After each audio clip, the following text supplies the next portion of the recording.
Very good morning to all, and thank you for joining us for 32nd Foundation Day celebration of NCCS. A special thank you from the NCCS family to Lieutenant General Madhuri Kanitkar for accepting our invitation and agreeing to grace this occasion as a chief guest. I also thank all dignitaries who are present here and those who are online, my colleagues, students, for being with us on this occasion. I would like to begin with a brief overview for NCCS and few of its recent achievements. As you are aware, National Center for Cell Science is an autonomous institution of Department of Biotechnology, Government of India. The origin of NCCS can be traced back to National Tissue Culture Facility, NTCF, a project Department of Zoology, University of Pune, under the leadership of founder director Dr. Ullas Wagh in 1986.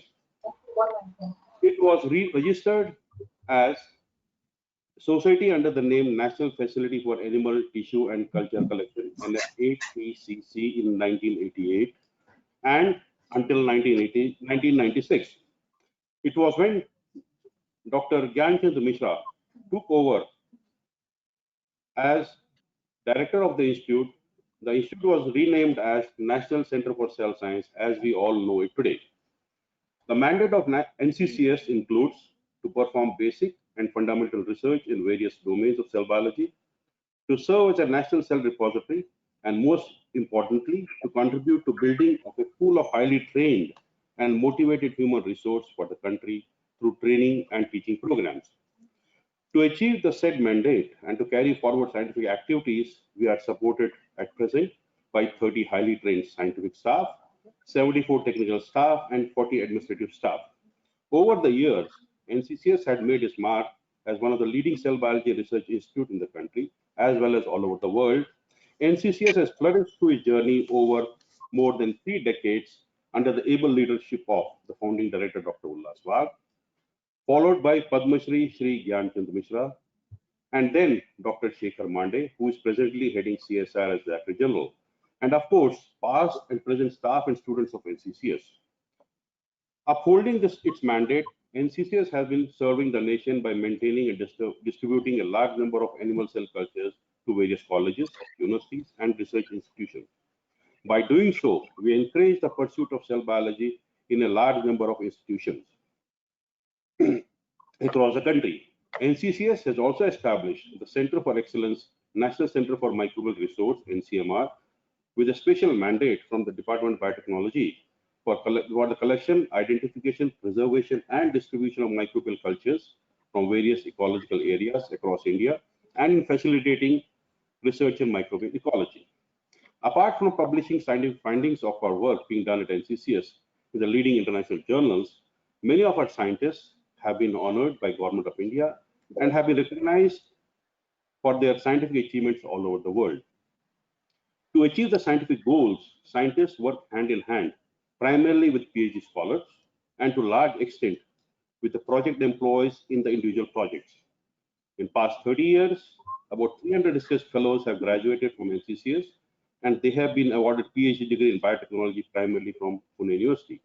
All these graduates are located in the premier research and academic institutions in India and all over the world. We are all proud of their achievements. Presently, we have 135 PhD students on board. NCCS also imparts training to students who carry out short-term research projects here. We also conduct annual coursework for PhD students registered with the Department of Biotechnology, Pune University. To derive translational value of the basic research being conducted at NCCS, NCCS has also been moving forward by generating and protecting intellectual property with potential to be licensed out or commercialized. We have received at least 4 expressions of interest for our 4 patented findings in recent times. The process to take this further are underway. Also, for clinical relevance to the work being done at NCCS, scientists have been collaborating with clinicians. Recently, this path has been strengthened by signing of MOU with Armed Forces Medical College, Pune and BJ Medical College, Pune to facilitate research that would involve scientists and clinicians together. In addition to all above stated domains, We are all aware of the challenges being faced by all in the world, and presently more so in our country because of COVID-19 pandemic. NCCS has been actively engaged in various activities to facilitate the ongoing efforts against COVID-19 outbreak in the country. Given its expertise in biotechnology research, it's one of the government laboratories identified to carry out testing for COVID-19. As of now, we have tested more than 17,000 samples from Maharashtra. Further, NCCS has also provided guidance and assistance and shared resources with institutes to set up COVID testing facilities on their respective campuses. NCCS also initiated biobanking of biological materials collected from COVID patients and serves as one of the national biorepository recognized by ICMR. NCCS has also been part of DBT Pan India 1000 COVID Genome Consortium, which was set up to sequence the genomes of the virus from clinical samples collected at different locations in the country. In addition to engaging in its own initiatives, the National Cell Repository NCCS has been facilitating COVID-related research at other organizations by supplying cell cultures, which are necessary to carry out this work. We have supplied more than 20 cultures to many organizations. Finally, I would like to take this opportunity to thank NCCS scientists, technical staff, and other members for tirelessly supporting this national cause. Also, the work being carried out was possible only by support from Department of Biotechnology, Government of India, Indian Council of Medical Research in New Delhi, National Institute of Virology, Pune, PJ Medical College, Pune, Armed Forces Medical College, Pune, Integrated Disease Surveillance Program, and Directorate of Medical Education and Research, Maharashtra. I also thank Dr. Taya Rao Lahane, Director, DMER, Government of Maharashtra, who has been supportive of COVID-related initiatives all along. To end up, we are fortunate to be able to celebrate this Foundation Day in spite of the current challenging times by strictly following all the precautionary norms presently in place. We are honored to have Lieutenant General Madhuri Kanitkar deliver the Foundation Day oration on the topic aligning research to healthcare challenges and opportunities, which is very pertinent in current times, especially for an academic institution like India. So lastly, thank you all. Be safe and keep others safe too. Good morning, everyone. Good morning, Dr. Kanitkar. It is a great pleasure and an honor for me. Good morning. It is a great pleasure and honor for me to introduce to you our chief guest, Lieutenant General Madhuri Kanitkar, who is currently the Deputy Chief of the Integrated Defense Staff Medical. She assumed this prestigious position, which I would like to tell you is the second highest rank in the armed forces in February 2020, and she is the third woman officer to reach this rank.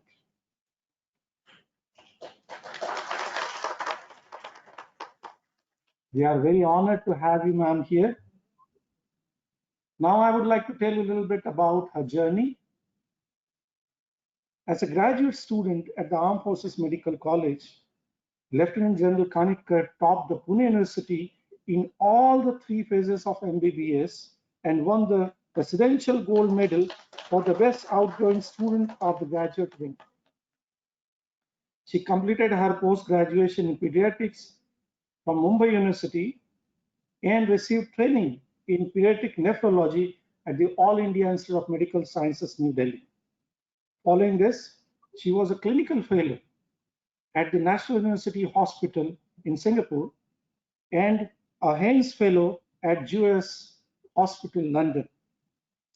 As a first pediatric nephrologist of the Army Medical Corps, Lieutenant General Kanitkar has been responsible for setting up dedicated centers to provide dialysis and transplant to children in Pune as well as in Delhi.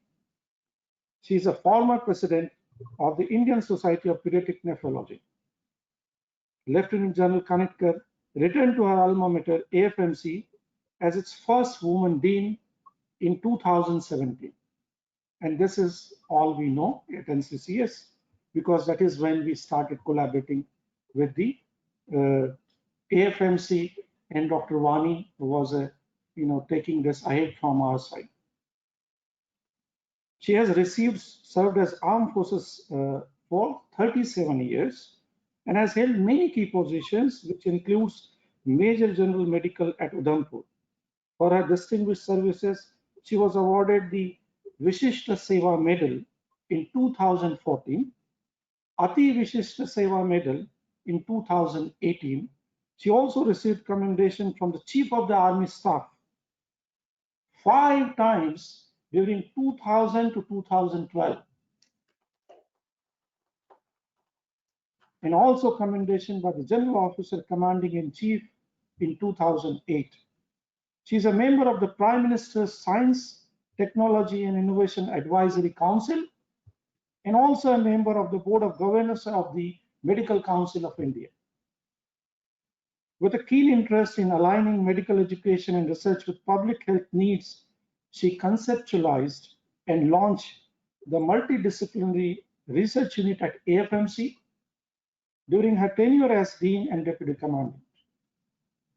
As we all know, Lieutenant General Kanitkar has been instrumental in facilitating research collaborations between AFMC and NCCS, which started in 2017. On a personal note, I would like to narrate an incident. As you all know, we started this monoclonal antibody, neutralizing monoclonal antibody work against the SARS-CoV-2, and we wanted to collaborate with the AFMC. I was a little bit hesitant, but Shikhar said, no, just pick up the phone and call her. I called her, and she very patiently listened to the entire project and then told me that AFMC would be more than happy to collaborate with NCCS, and that's when we started getting samples for our work. And ma'am, I can tell you that we have progressed a lot on this project, and Akanksha, who's leading the project, and Dr. Radha, both are working very hard, and of course, all the students. Thank you very much, ma'am.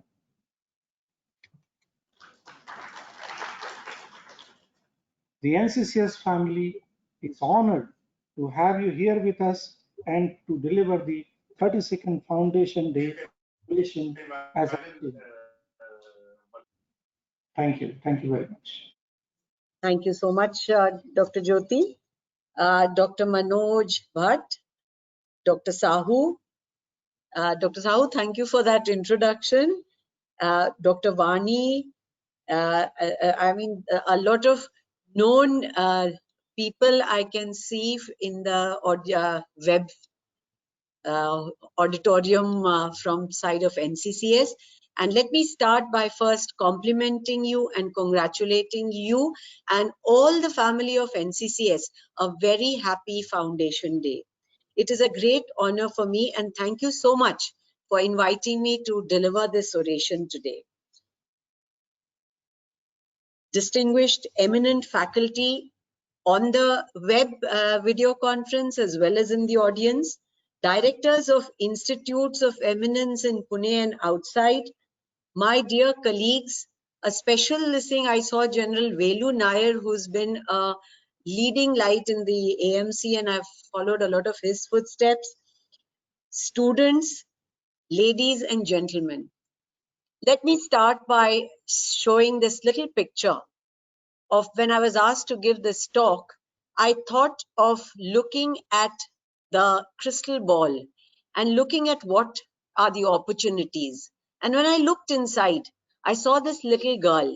And for the clinicians amongst us, you can see that there's bossing of the forehead, there is flaring of the wrists, and she's holding that Indian flag.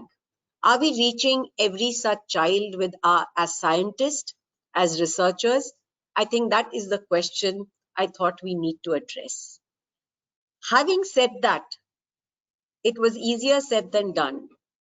This was how I felt when I said, what am I going to talk to such eminent scientists? And then I remembered our principal scientific advisor, who's always telling us, chinta ki bajaye chintan karo. So I went into a chintan mode, and I thought, this is an opportunity. I mean, there is me who is known for the multitasking, and this is a cartoon of the children of the college when I was a dean, who said that I'm into everything. I said, here is an opportunity for reach out to so many of you who've taken the time off to listen. And therefore, I came up with this solution that I give you a clinician's view. And in that, if I can combine research, well, if you're working on something exciting, you really care about, you don't have to be pushed. The vision pulls you. Quote unquote, Steve Jobs. And I thought this is my moment to convey my passion and reach out to you. So the passion has always been healthcare. And I think health involves, as we all know, preventive, promotive, curative. And in that, we have our research, we have our education, and I always felt that possibly we were not doing enough, and we need there's a lot that can be done. And the reason was that I felt that all of us, we go through this cycle of information and knowledge, whether it's from an undergrad to a postgrad to a PhD, a postdoc, and we are in that constant quest for information, knowledge. And by the time it comes down to wisdom, you can see the hair is all gray. So I said, can I reach out and say, can we start earlier? And where the problem is, I think we're all in silos. If you see this triangle, education, research, and public health, they are like three corners of a triangle who are there, each one in its excellence, towering. But I'm not sure that they are well aligned to each other. So this was something that when I took over as dean, I thought this is something I need to look into. And then what happened was this TIAC and got me an opportunity to think further, and an idea that I could present to the Honorable Prime Minister himself was that if we need to align these three with the patient in the center and the individual and public health and the country at its best, then we need to see that instead of a triangle, this now becomes a circle where one drives the other. And with all the technology available to us, whether it's artificial intelligence, innovation, automation, they all need to be in sync and one driving the other. So therefore, when we look at research, I think at some point we really need to align ourselves with what are the healthcare needs. What is the field of research I'm really working on? Am I using all the research tools available? So its utilization, selecting and identifying all three, I think is important. In our silos, we are either probably looking at just health, or we are looking at tools, or we are looking at research. So I think these three need to be aligned. So when you want to look at translation of research into clinical practice, what does it require? It requires the evaluation of healthcare innovations and prioritization. Funds are not unlimited. So whereas we want to bring in the culture of innovation, new ideas, out of the box thinking, we also probably need to do a top-down approach, prioritize our funding, audits for translational use repeatedly done, look at innovations for lowering costs and automations in a country like ours, and look at research into the effects of the health disparity. Are we reaching everyone? And while doing so, I thought I must share some of the metrics that are involved with disease burden in the country. So we should be a little aware of mortality figures, something like the daily adjusted life years, and look at the quality. So when I do that, this is the picture, and look where we've changed. So obviously our healthcare has been doing, and the research has been doing a good job, but from 1990 to 2017, there's a huge change. I mean, where majority were children and infections, today you're seeing the non-communicable diseases, the cancers have now started making bigger blocks. And is it that this has increased, or is it that I think this has started reducing, and therefore the effective impact of these, the left side is much more. And the same thing when we look at the national figures, we look at the jump of certain disorders, and in that come your ischemic heart disease, the lung diseases, your asthmas, and look at diabetes. It's jumped way up here.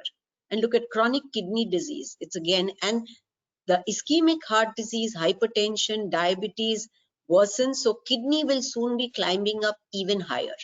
And even, in fact, look at the drugs. The cardio drugs are the top selling drugs. So now how do we align this into our research? We again, if we look at the mortality data, there's a huge change from 1990 to 2017. If we look at this, this was all your young children, all below 5 years. That has now become so much, and the whole curve has shifted to the right with more problems in the elderly age group. And if we want to know what's happening in the future, just look at some of the emerged and developed countries and look how fast we are reaching them. So it's pretty easy to, we don't need a crystal ball. We have to just look at the world and we know where we are going. And with our population, we are reaching there very fast and very rapidly. The same thing, if you look at the causes of daily, look at the change that has come in 2017. This is India versus Japan, Germany, USA, where they have remained almost. Look how fast we've gone up into the causes and problems which are more affecting, and the larger chunk is now your non-communicable. So how do you make your research count? I think we have various fields of research which you all are experts on, and you may be picking one of them. But while doing that, I feel, why should only these Olympic rings and faster, higher, stronger be a motto only in the Olympics? I think each one of us as a researcher is trying to get there first, trying to get higher, and trying to get stronger as far as evidence-based goes. While doing that, maybe we should ask a question and use whether there is an AFAS principle. Can we be vocal for local issues? And what is the AFAS principle? It is how, when by doing this research, am I making something more affordable, feasible, acceptable, and sustainable? I think this is something. And as in all other fields of life, the Pareto principle holds here as well. We may find that 80% of the problems could be solved with 20% of ideas and funds. So I think we need to concentrate and start looking at that. And we are knowing that there's a paradigm shift in healthcare, and I will not repeat by using the cliches of artificial intelligence and Internet of Things and all what have you is all coming in very fast. But what are the disruptive technologies in health research which would make an impact and which needs to make an impact in our country? I think our scope is huge for big data analytics, and because whether it's machine learning or artificial intelligence, it is this big data analytics where we have a strong foothold. The second thing is, we have a population, we have numbers. So if the quality of that data is good, we can make a difference to the whole world and give answers. And these can make essential tasks 7 to 10 times better. We need to use this to take our research to the villages to improve health. And machine learning can be used for images and medical diagnosis. And they have to be our research which is fast tracked, which is implemented and makes a difference. There are a lot of areas where a lot of people are doing a lot of work, but I think we need to collaborate, collate, and bring it to the masses fast. Another area I think is GIS, and I'm very happy that one of my colleagues, Colonel Joshi, now he's posted out, but he set up the first GIS facility at AFMC as well. So that let's start looking at taking this data, mapping it with our problems, and actually having the various layers in place. Just to share that only 7 out of 355 infectious diseases of clinical significance have been comprehensively mapped for researchers. And I'll come to that in a while as to how the One Health concept is changing everything. Another area which needs to be and is already taking off is telehealth, because medical care with telehealth can reach the doctors, reach the doorsteps where the doctors could not. In fact, I often quote that there's a saying that which goes that God could not be everywhere, so he made mothers. But I think doctors cannot be everywhere, so he made digital health. And I think we need to partner in that and look at common problems like tuberculosis, diabetes, heart disease, cancers. And we need to implement these methodologies for early diagnostics right down to the grassroots levels. The other thing we need to look at is, are we ready for an aging population? We are soon going to meet up with the other developed countries, and I think we need to go there fast.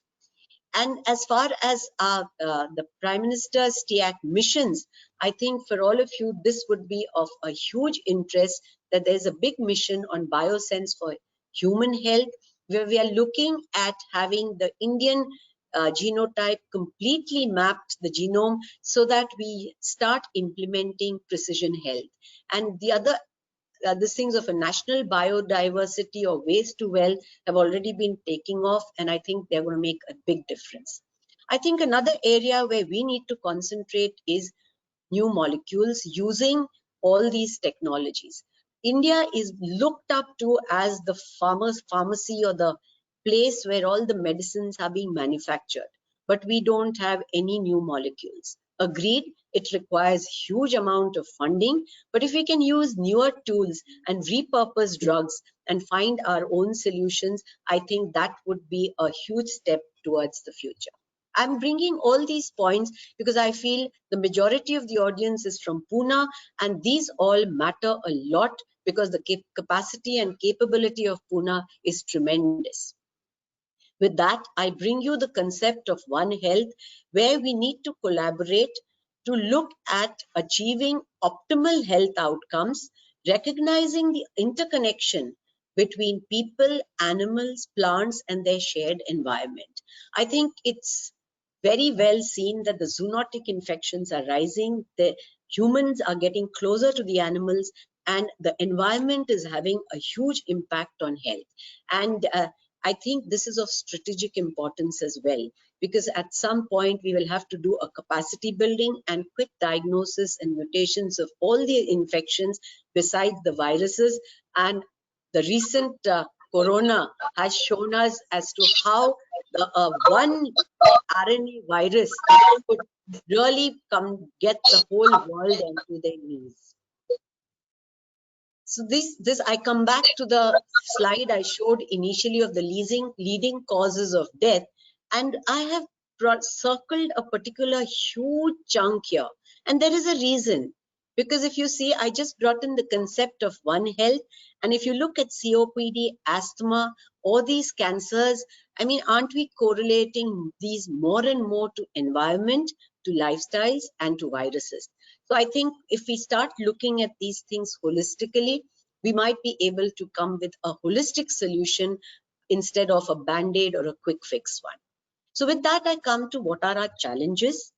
What at the moment is happening is we have compartmentalized education. The medical course is about MBBS, the engineering is about a BE. You know, various disciplines really don't integrate. We have workplace silos. There are IP issues and sharing problems about data, information, knowledge. Financial constraints are there. There's a problem of a gender inclusivity, which is a dream. It's not really coming out because in all the STEM fields, to begin with, you have all 50% or more women, but by the time you reach the top, they just all peter out. So I think we need to change that. And there's a lack of mentorship. I would come to that at the end of my talk, because I feel this is a huge scope where we can do a lot. Now, what are the opportunities? There's a lot happening in the country. The National Education Policy has been launched, which clearly gives a scope for breaking those walls and integrating education, having combined courses, making the walls of our institutions porous so students can use facilities as well as train themselves in interdisciplinary approach. The next thing happening is the National Research Foundation, which has earmarked 0.1% of GDP over and above all the funding that is there through DBT, ICMR, and all the extramural funding that's available. And this NRF is going to target it to the schools, colleges, and universities to bring in a good culture right from the young days. The third thing happening is bioclusters and city clusters, which are now picking up in a fast way. There are huge schemes, especially for women, especially to come back. And DST has amazing amount of schemes in that. And secondly, the society is, as we reach out, society is reaching out to the scientist community. And this, I think, is a big opportunity we all need to.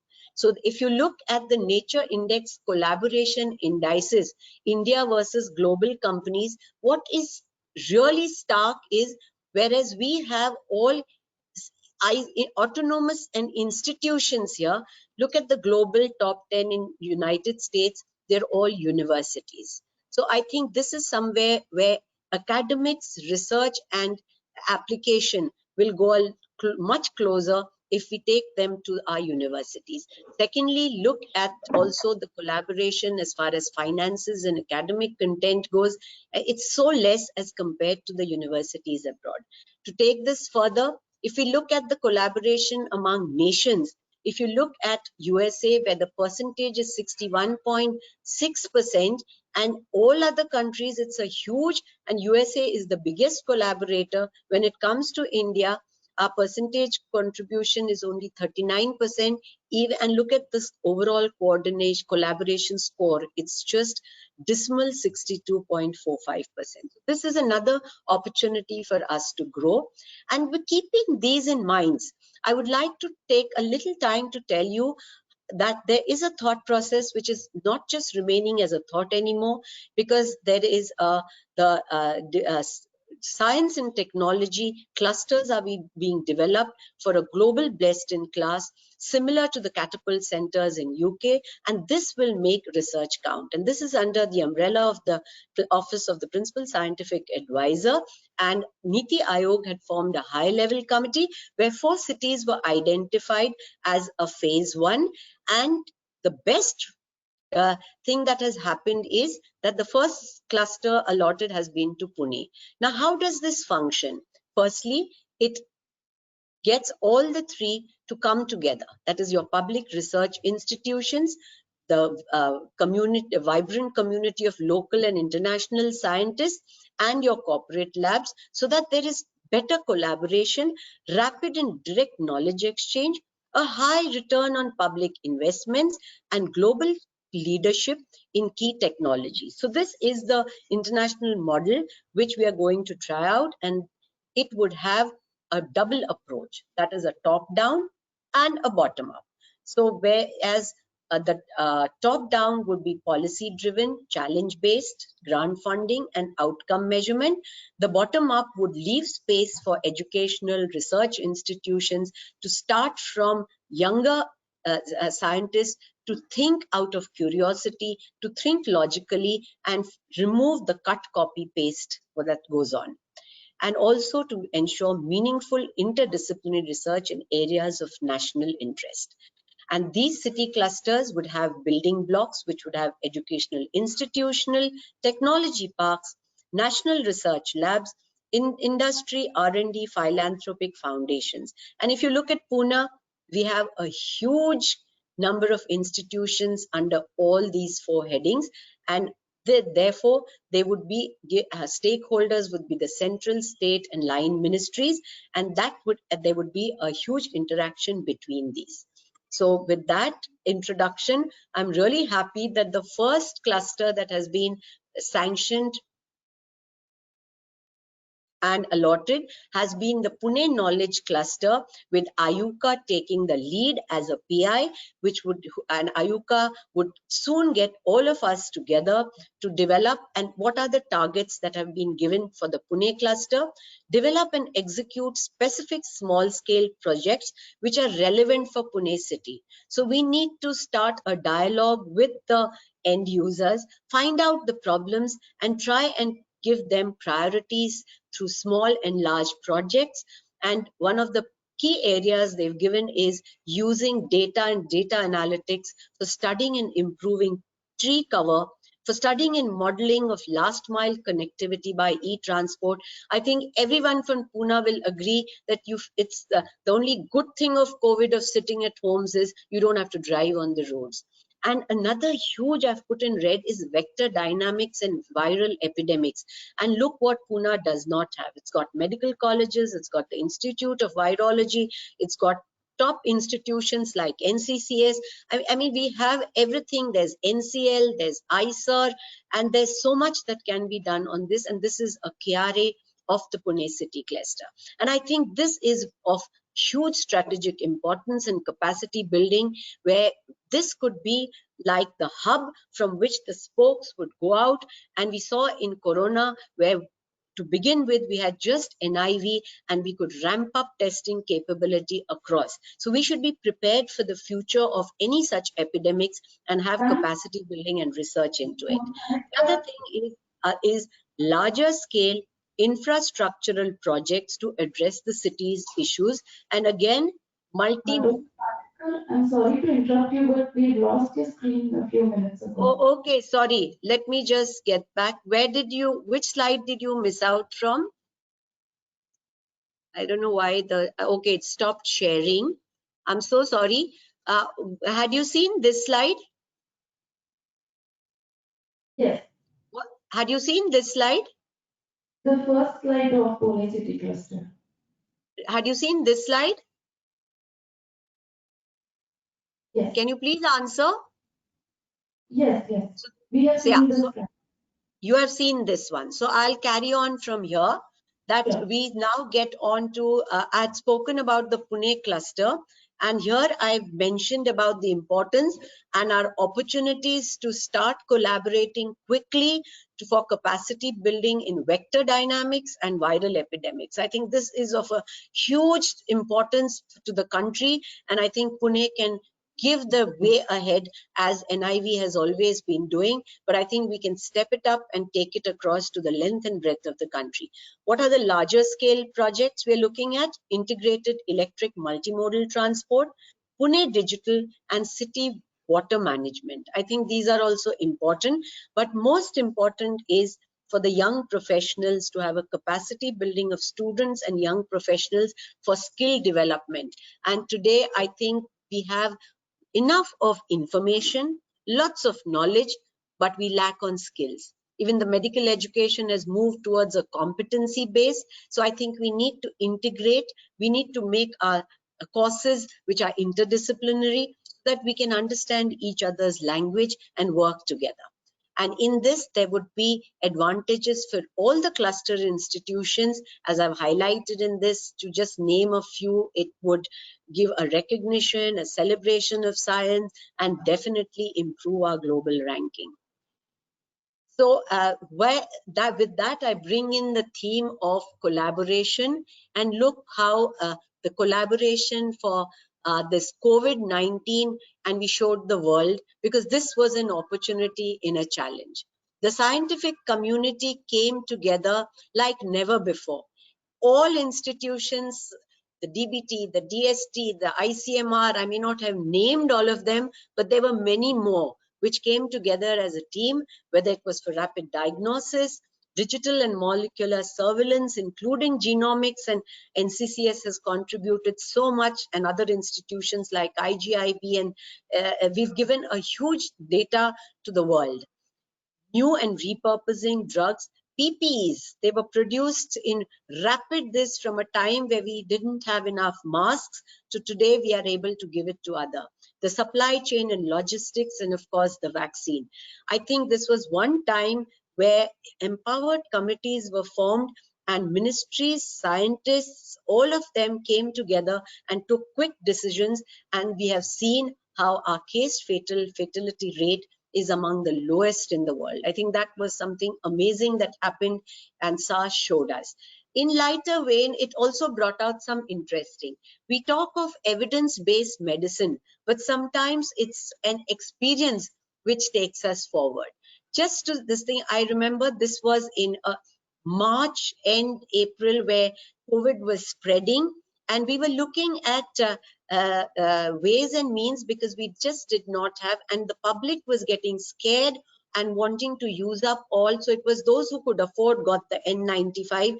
And that was the time where we had a little conversation, and Dr. Shailaja from the office of the PSA, and we said, you know, we were once a nation of recycle, reuse, and it makes common sense. If there's nothing, instead of using, why are we not using cloth masks which can be washed? And she went ahead with a great leadership and research, and brought out the first on 1st April that masks for curbing the spread of SARS-CoV-2. And I remember the newspaper said, I mean, there's a dichotomy. The WHO is saying no, the ICMR has not yet given out something, and there's the scientist community which is saying use cloth masks. And today that's come to be a savior. And look at the evidence which came in later. As an estimated of RO of at an estimated of RO of 2.4, the mask was seen to be reducing it to 1.35. And assuming that 50% are using mask and 50% masks have a good efficacy level, so how does it translate?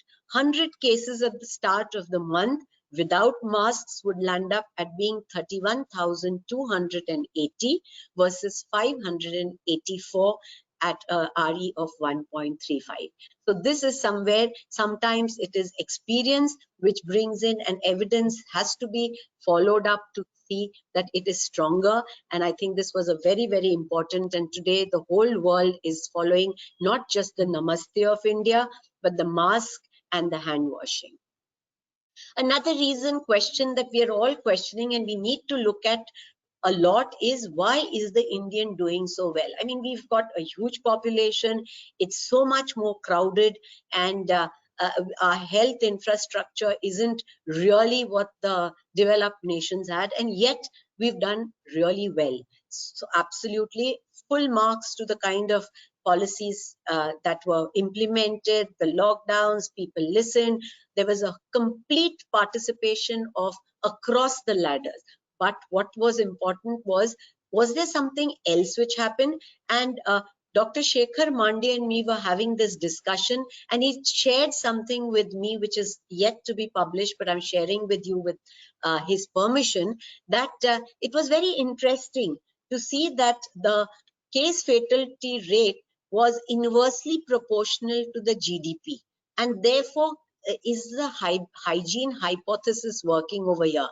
So there is India over here at the case fatality rate, and look at the case fatality rate of developed countries like Belgium, Italy, Spain, US, UK. So I think this is another interesting, but I think we need to, there are a whole lot of things going on, and I know research is going on, whether it's the BCG, whether it's the hygiene. So I think we need to look at this in a little and tell the whole world, because this would be something for the future. I would be incomplete if I don't talk of the COVID vaccine. And yes, we are also there, and there are the Indian trials going on. I would just like to have a word of caution that we definitely should make sure that we follow guidelines in any research we do. Are we ethical?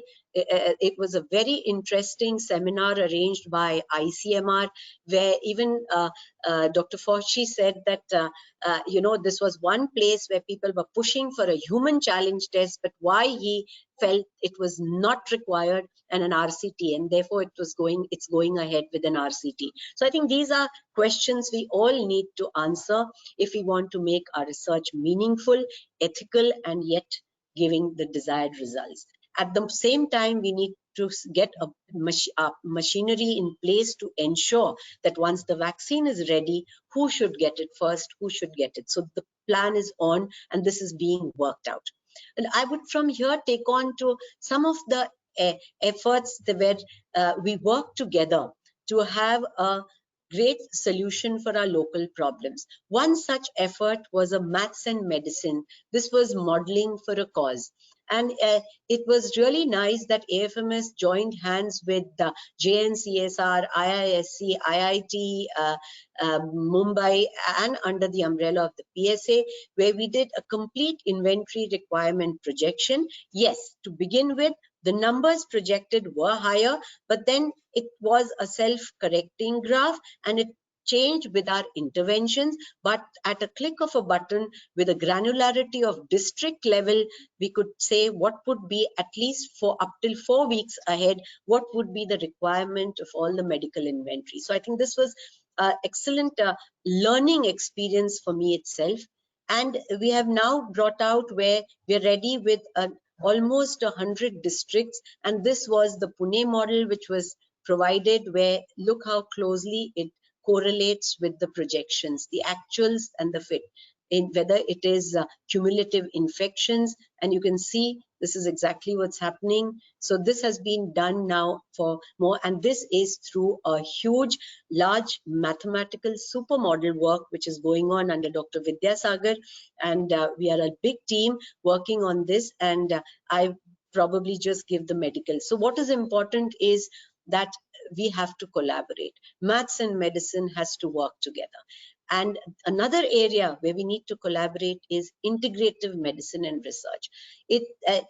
I mean, there are so many opportunities. I had heard a talk here at NCCS when Dr. Mashelkar, how he pushed curcumin because our own haldi was not good enough. It was when they were, and they would have got the patent. So now there is a new committee which has been formed to look at integrative medicine, and it is really heartening that we are working on these, whether it's ashwagandha, there are trials going on even for COVID.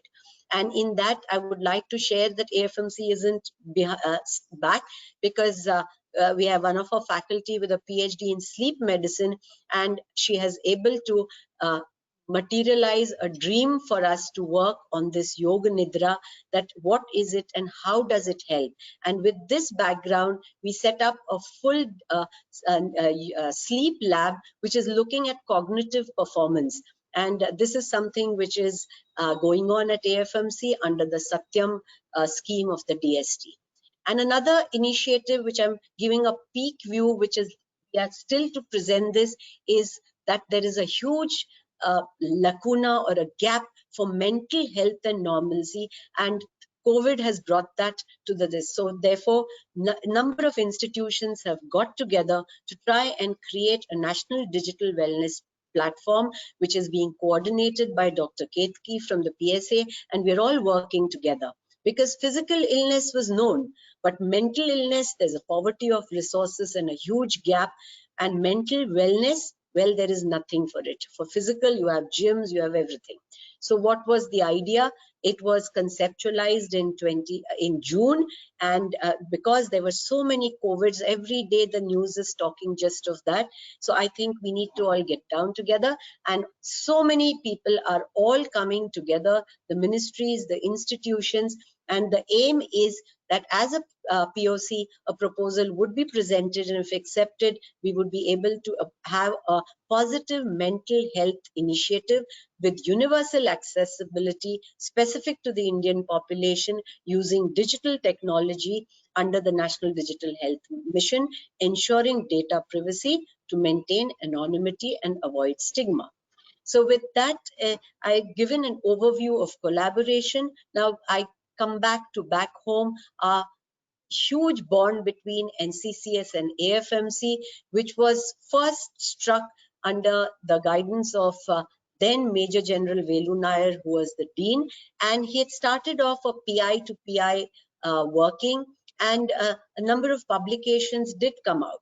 But one felt that if for true collaboration, it has to go to the next step, and we need to have an institution to institution, especially when working with the armed forces where individuals move out.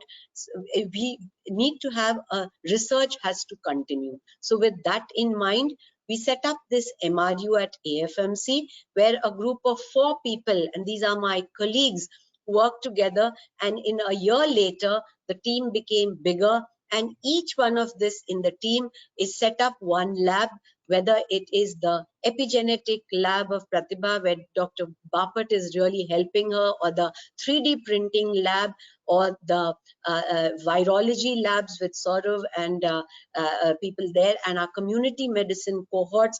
And at that time, Shankar Subramaniam, the head of medicine, who was my vice dean research. So this was a dream taken forward from a good foundation. And what we concentrated was bringing everything under one wing, and gave a further thrust to UG research using even alumni funding, created an IP cell under an officer, Shekhar Nima has been looking after it, and started getting more of extramural research funding through an extramural research cell.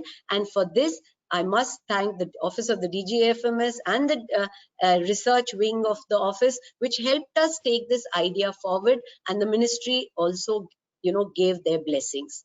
So this we had, but nothing happens without timeline. So we worked against a race against time, and in 2017 we put from proposal to setting up and getting the staffing in place.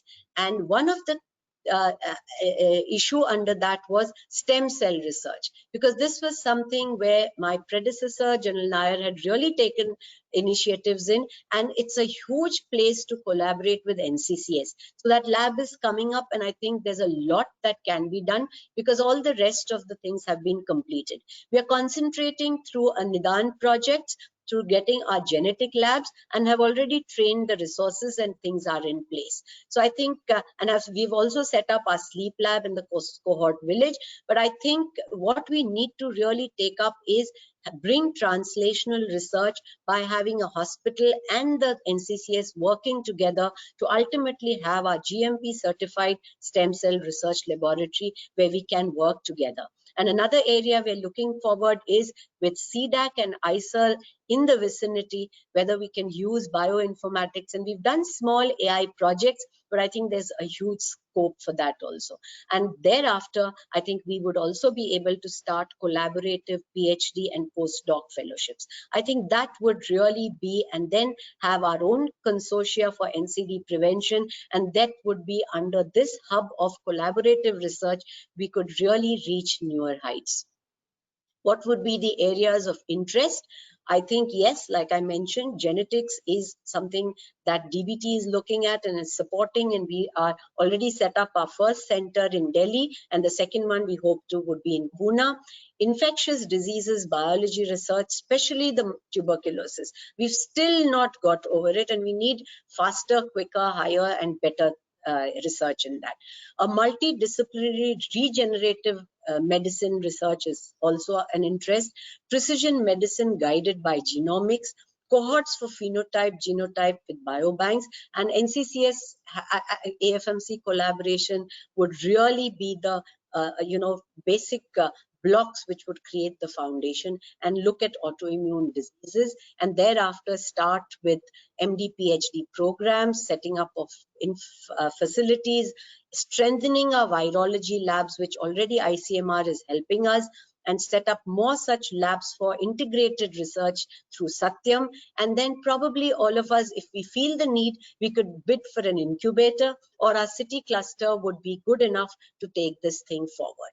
So these were my main dreams that I've shared with you, but I would be not completing my message, because this is something has been a bit of a cliche, but I love to say that I feel very humbled and honored to be a 3-in-1, which most of us in uniform feel very proud that we are soldiers, teachers, and doctors. So with that, what brings to the table is the soldier teaches us, and I think this is something we can share with each other, that the nation comes first, the organization's next, subordinates thereafter, and self is last. And obviously everyone looks out to the armed forces for a smart turnout, punctuality, and more important, a fit mind in a fit body. I think this is a crux which needs to go out to society, and we need to practice before we preach and do research in it. As a teacher, I think we need to practice ethically before we start teaching, because we are role models, we are being looked up at. And competence and knowledge is paramount, because that is what gives us the confidence and the courage of conviction. As far as a doctor, I think every human being needs to be compassionate, caring, empathy, and have the right combination of head and heart. Because if you have to rule with your head, you need to lead with your heart. And if anything is worth doing, it's worth doing extremely well. And I've put this little cartoon here to say that our brain has a left side and a right side. Let's not spend time only developing one side of it through science, research, but the roots would be on society, on all this, the key elements, what we call the humanities, the arts, the culture. And if we keep the two in sync, I think this tree can become stronger. But at the end, I think the big role that when I look at and say, as for myself, what is it that I enjoy being most? It is that of a mentor. And I feel in this day where Google Maps are way forward in research, I think you do need also, every student in the audience would agree that you need a mentor, the correct attitude and a passion. And for the teachers, I think there's nothing like being a mentor. There's huge returns for all of us, even after we, leave our chairs. I think this is something that can go on forever. And there's a big bond between a mentor and a mentee. And in that, I would like to quote the Atharva Shirsha, because the Ganesh Pujas are going on, which says, Om Sahana Vavatu, Sahanau Bhunaktu, Sahaviryam Karvavahe, Tejasvinavadhi ma tamastuma vid vishavahe. What does it mean? Together, that is for the mentor and the mentee. Together, may we to move in our studies. Together, may we to relish our studies. Together, may we perform our studies with concentration and diligence. May what we have studied be filled with brilliance and not give rise to hostility or misunderstanding. I think trust in research and a relationship of a mentor-mentee is paramount.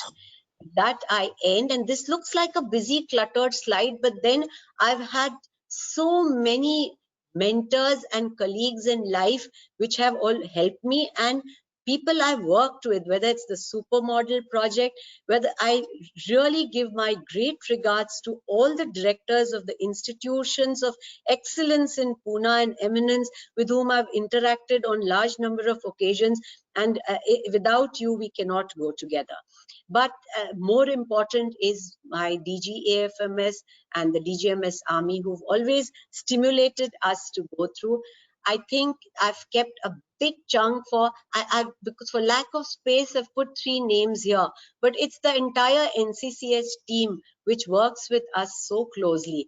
And as far as my AMC team goes, I think it is huge, where each one has been either a mentor or a mentee, and we've always worked together. So it's always been a we, and my teacher, always I dedicate everything to him, which has been Dr. R.N. Srivastav from the All India Institute, who's put me into nephrology and doing things. And these are my colleagues with whom we've done a lot of, whether it's cardiovascular outcomes, whether it's bladder dysfunctions, and a lot of nephrology research. And my happiest moment was yesterday when one of my ex-students, Badal, now a faculty, gave me this good news that the Young Scientist Award at the International Conference has gone for his thesis in his DM neurology, or Shaw, when he completed his complete project on keep making nomograms for neonatal jaundice, or Vishal's research, which has taken got one of the highest rating. And I mean, this has been a collective. So now when I look at the crystal ball, I'm no more confused as to what happened, because I think it's been a great teamwork. So I think let us leave on the message that we join hands, and at the center of this, I dedicate this to my family, who really has stood by me at all times. Thank you so much. I think before I end, I would like to say a vision without action is just a dream. Action without vision is just a task. But an action with vision can change the world. Jai Hind, and thank you. I think I needs to now go away. Let us all put in a we, so the country will go from illness to wellness. and together we can do it. That would be my last take-home message. Thank you very much. Thank you, ma'am, for such a wonderful talk. This is Ajay from NCCS, Pune. Yes. I have been listening to the concept of mentorship in many talks before also. I would kindly request you, if it is possible, to give an example which has happened in your career, whereas mentor has really helped you to niche your career, and what qualities do you look in a mentor, and how difficult or easy is to choose the right mentor in your career. Thank you. Thank you for your question. I'll give a answer to me as a mentee. I'll give that first. And I mean, as a mentor, there have been huge number of instances, but I'm not very sure that my mentees, I thought that should come from the mentees. But I'll give you an example of where I was at rock bottom and my mentor helped me. And that is why I acknowledged him. And it was Dr. R.N. Srivastava at AIIMS. There was a time where I had to go in for, I wanted to do my training in nephrology. The armed forces had selected me to go abroad. I had a young daughter of 5 who had epilepsy. I had my mother who had just gone into coma with multi-organ failure and had just been able to pull out. My husband was posted somewhere else. My son was with my in-laws. At that point of time, training and research was last thing on my mind. And I wanted to give in an application and throw in my papers and say, I've had enough. And that was the time where Dr. Srivastava said, Ki, why are you abroad? May you come to AIIMS. You can attend, because I trained with him earlier on short fellowships. And he said, I mean, you know, you have struggled for this for so long, and you will give it to someone else on a platter because someone else will take that fellowship. So I think you should come. If things go, you give up later, but don't start with a no. And it gave me the courage, and I never looked back. So I think that was one huge instance where a mentor helped me, and the mentor can be in different fields. So at every stage, I've always had a mentor who helped me. The other one was General Punita Arora. There was a time where I had 2 small children. I was all alone. It was extremely difficult, and I wanted to give up. And I probably wouldn't be in this rank chair getting all the accolades. I'd even put up my papers to resign. And she called me, said, tear them up right now, because you have to find solutions, not pose problems. She said on one side, and on the other side, Dr. Mridula Phadke, who was then Vice Chancellor, she said, what will you do when you quit? I said, ma'am, I'll come and ask you for a job in BJ. She said, why are you going from a frying pan into a fire? So I think a mentor needs to first, when your mentee is probably ready to give up, give that courage. That's one quality. The second is not force your views onto the mentor. Just give them what he or she needs to do, but find his own way around. I think that's a very important quality, because otherwise it is like, you know, batoing gyan or giving moral lectures. I don't think mentorship is about that. Mentorship is about listening to the mentee's problem and then trying to give options and let them decide on those also. I hope I've answered your question. The mentees, I mean, in that list, I think I've had so many of them, and some of them may be listening to this lecture. If anyone wants to share, I think they can give an you know, answer, but otherwise I would not like to answer that. Thank you so much.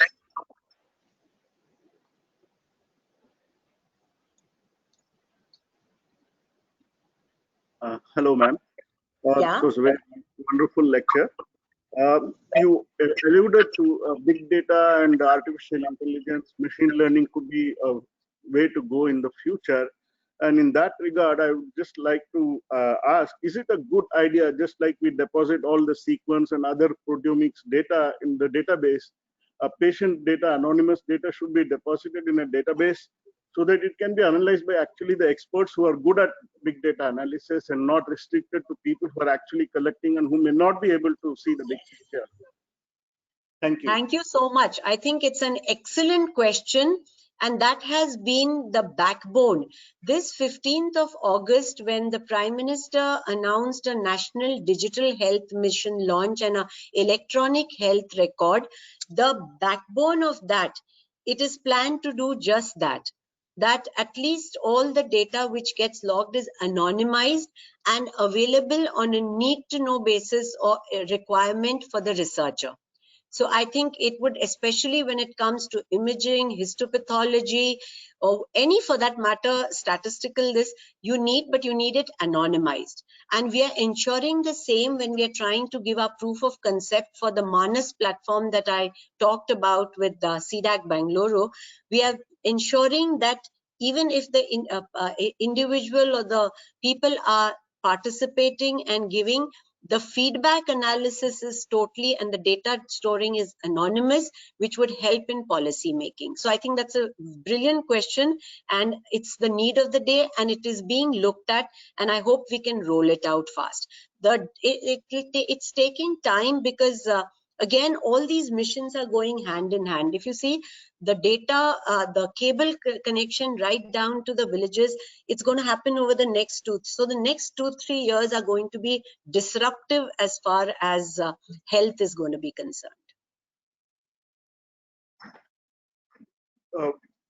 One additional suggestion would be that insurance companies do collect a lot of data who are actually either normal or who have not yet really gone into any disease progression. So if you can integrate or rope in those people also into the database, that will be really useful. Yes, I agree with you. That would be excellent because I mean, it could probably give a shot or a boost to our genomic and precision medicine data, because if they have data of people followed up over years, you could do a genotype phenotype correlation, and they would have a biodiversity as well as an ethnic variation, because it would be across populations. So I think that's a excellent suggestion, which I mean, if where we can take it up, but I'll keep a note of it. Thank you. There's one question which has been typed in about inclusivity, a major issue. How can we overcome that? I think there's a person who, Dr. Akanksha has typed it. And I think this is very, very important. And for this, firstly, there are huge number. If you go onto the DST, there's a large number of programs which are available for women.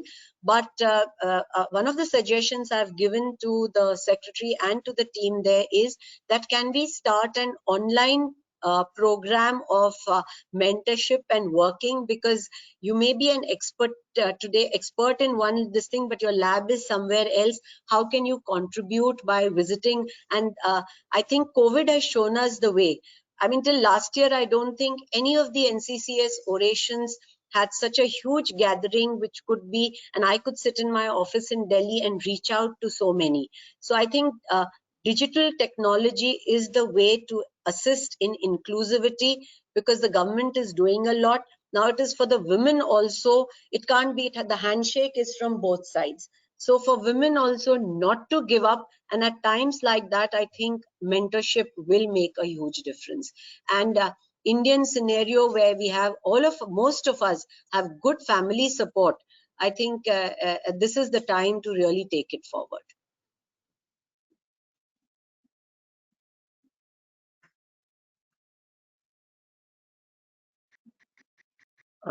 Madam, this is Arvind Sahu.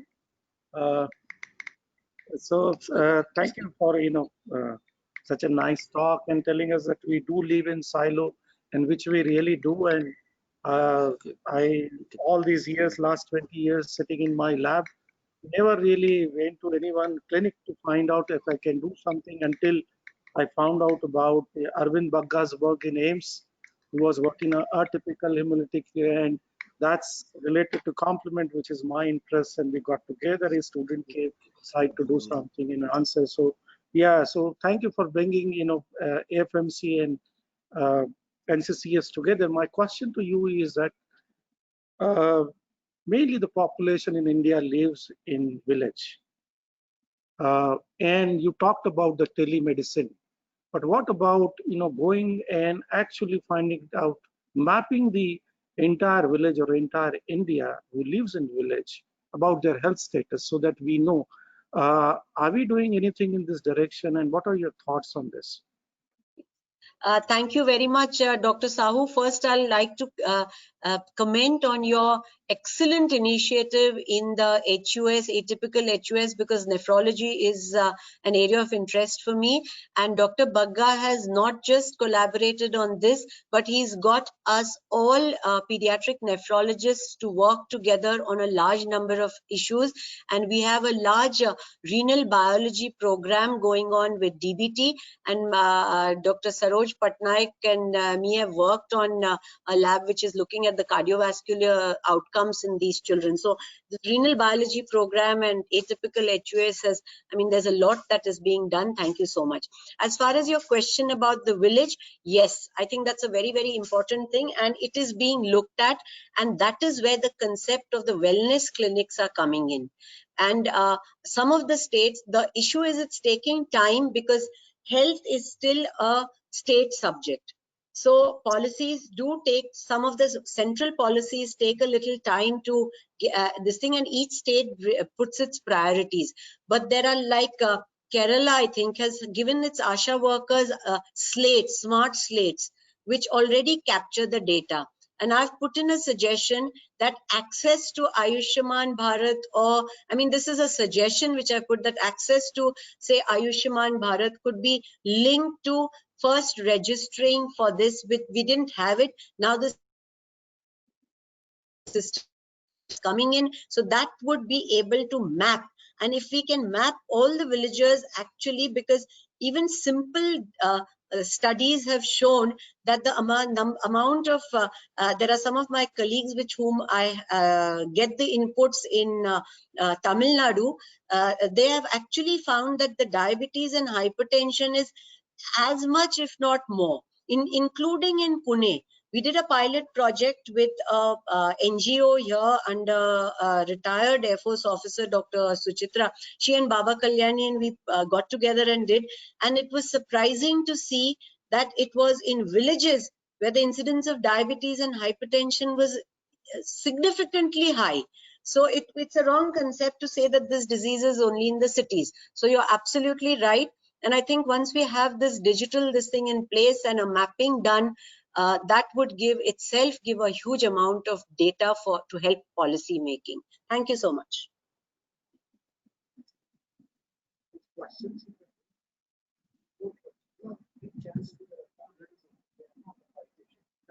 Are there any more questions?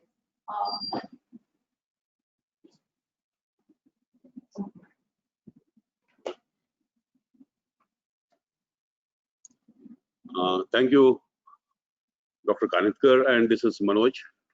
And it was extremely enlightening for all of us. And I think what you said rightly is we have to move out of our labs and get into groups and work together for, social cause or, dealing with human health challenges.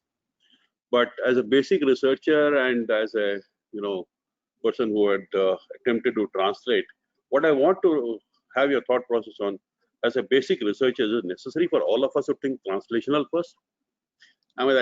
So that's something which is a sort of a puzzle to all of basic scientists, that do we need to do translational first? Now the second is, second would be on the same lines, for a translation approach, would it be better for us to have a top-down approach? Whether we start with a problem and then address it with the appropriate manpower, resources, and expertise. So for a rapid success in that direction, because the basic route takes us a long way, and because all of us are engrossed in, writing papers and getting PhD out. So during the process, at early career, scientist is always involved in his or her, scientific mission. Yes. So in the middle time, they are busy awarding, decorating themselves with whatever they can afford to get. But the time comes so fast that by the time you're expert in everything, you are off the scale. Okay. So I think that's where the balance has to be drawn. And I think now looking at what we have done with the medical colleges, what we have been doing before also, I think it's time for us to have a rapid discussions from the top problems and try to address it. At the same time, look at the basic problems with a utility mode Yes. rather than making every basic as a utility. So that's Yes, my absolutely. experience, what I can think about, and that will be good for us. And I think with the FMC and us interacting rapidly over a period of time, and thank you for taking initiative long time back, and finally we succeeded in signing MOU this year, and we are hopeful that we'll have productive interaction with the FMC. But nonetheless, as you said rightly, COVID has got us together. In fact, our NCS team has got together a big way when we took up this challenge, and that itself was a learning lesson for being ahead. But then I think we are capable of doing it. It's only that if we can put it across in a right direction, right way, and right approach, and I think we can succeed. And I think that's what I agree with your thought process. That I think it's time for us to be in a group and work in a group and achieve in a group rather than achieving singularly. And that can be done for publication, but for a product, I think that's what it is. Thank you for enlightening talk. Thanks, Manoj. Manoj, thank you once again for giving me this opportunity to, meet up and interact with so many people. And I really, and once more, best wishes on the Foundation Day. And I think you're absolutely right.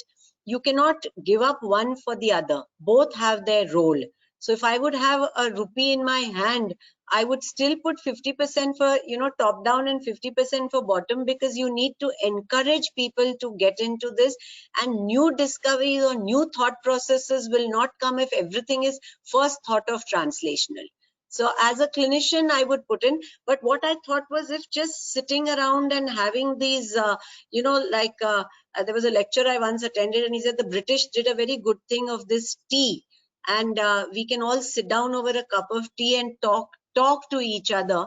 A lot of ideas would come in as to this. So if there are basic scientists working in a particular field, they might want to just, it's not an everyday thing, but maybe, a few times go down to the clinics where those patients are and look at some new perspective, because ideas would come in.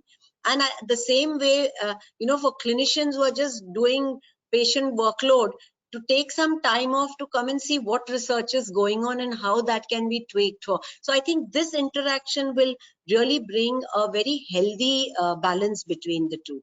But I totally agree with you that both have its separate role. Thank you. Thank you.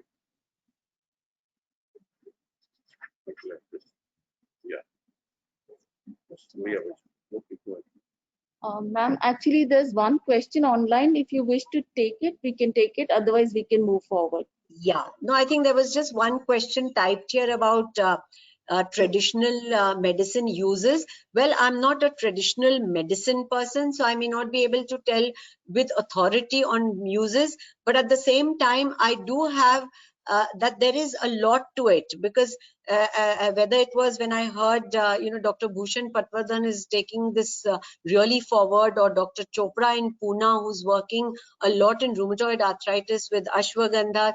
So the same thing at home. I mean, we all, when we have a little tea, we would like to drink a herbal, a cold or herbal tea, or probably, mulatti, or what we call the jeshtamad, chew it for a cough. But I mean, what I thought was, this is our strength. In this, the world doesn't know about this. These are local ingredients. Some of our neighboring countries have taken their traditional medicine in their own heights. So we need to look at them with a scientific and a scientist eye, because today we want evidence-based. So why don't we try and find and say, if it's good, it's good. If it's not, we give up. With that in mind, like I shared one experience of the Yoga Nidra and the sleep lab. I know some of my colleagues who are working on Yoga Prana Vidya. So there are a large number of things, and I think it is for anyone can take up any of these where you've felt and try to look at it with a research back eye. Okay, thank you very much, Dr. Kanitkar. It is customary to present our chief guest with a memento as a token of our appreciation and gratitude. Since we can't do that this time, we will present it virtually to you and have it shipped to you later. Dr. Yes. Manoj Kumar Bhatt will present the memento. How do I? Just to the camera. Yes, so I will also stand. Thank you. Thank you. Thank you this so was- much. Thank you.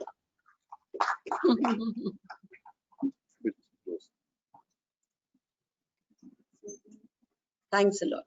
Dr. Kanitkar, with this we close. And when you are in next time in Pune, please visit us. It'll be great to have you.